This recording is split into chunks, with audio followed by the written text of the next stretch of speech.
There have been many great moments throughout history that have changed its course, but none have had the reality-altering effects of the great Gryphons and Grimoires game of 2023. The self-styled Grim Gang had been playing the role-playing game Gryphons and Grimoires together for 23 years, and the group decided to meet for a very special game marking the 30th anniversary of G&G. Little did they know, this was the last time they would play together. Yeah, so we hadn't played in a while, and I figured I'd cook up something really special for the anniversary. I created a homebrew called The Enchanted Mist of Isle Valent Rod. Trademark pending. The night started like any other, in Johnny's mom's garage. Drinks were gathered, snacks consumed, and the rattle of dice filled the garage. The whole night changed when Marcus, the group's wizard, presented what he claimed was a magical amulet to the group. Oh, yeah, Marcus and that stupid necklace. I had planned an exciting evening of strategic gamery and mystical mayhem. And this fool starts yammering on about a piece of jewelry he found at the flea market. He said that he thought it was magical and that it would bring the group good luck. I thought, guess it's just gonna be one of those nights. It really was going to be one of those nights. Jane started playing a rousing tune, and suddenly the group noticed that things weren't quite the same as they usually were. I'm not saying my music is magical or anything, but I'm the bard of the group, and it's kind of my thing.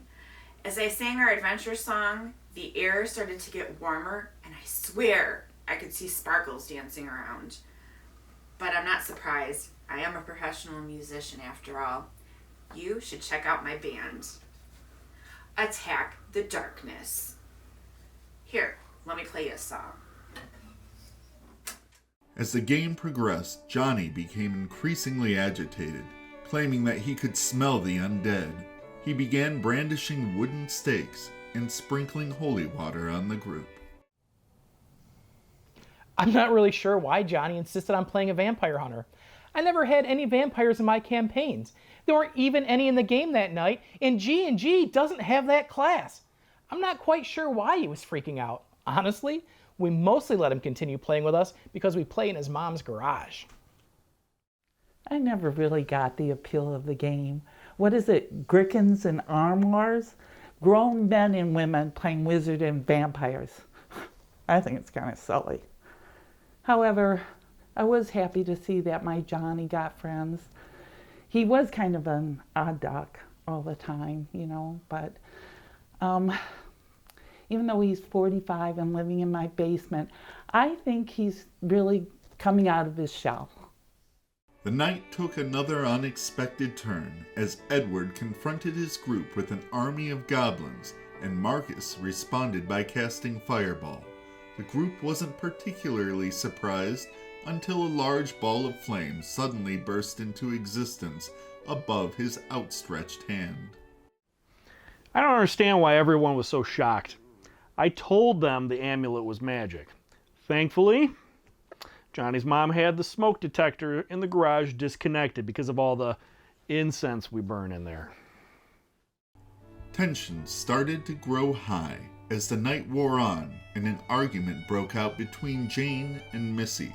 The loud yelling eventually evolved into Jane's special blend of sing-shouting.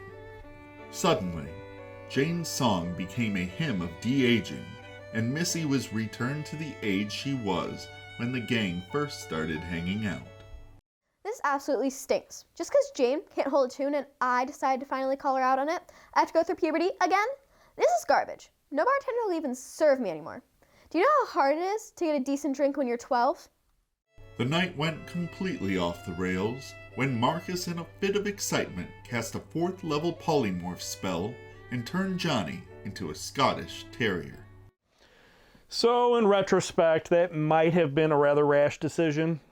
I really never imagined I'd spend all of my spare time picking up Johnny's poop. Yeah, sorry, we have to go. Johnny said it's time for a walk. You know, I think the group getting back together is really good for Johnny. I haven't seen him around the house for a while. I don't know what I'd ever do if he moved out. Perhaps I'd get a dog. A darkness washed over the Grimm gang as they realized that their special night had not turned out the way they expected. As they gathered their dice and began to leave, each had to wonder if it would be the last time they would play their favorite game with their friends. Do I think we'll play again? Well, Johnny's a dog. Missy is young enough to be my daughter, and Marcus's taste in jewelry almost got us all killed. So, yeah, probably not anytime soon. Do I think that because I hosted the game, I could be held liable for the actions of that night? That's ridiculous.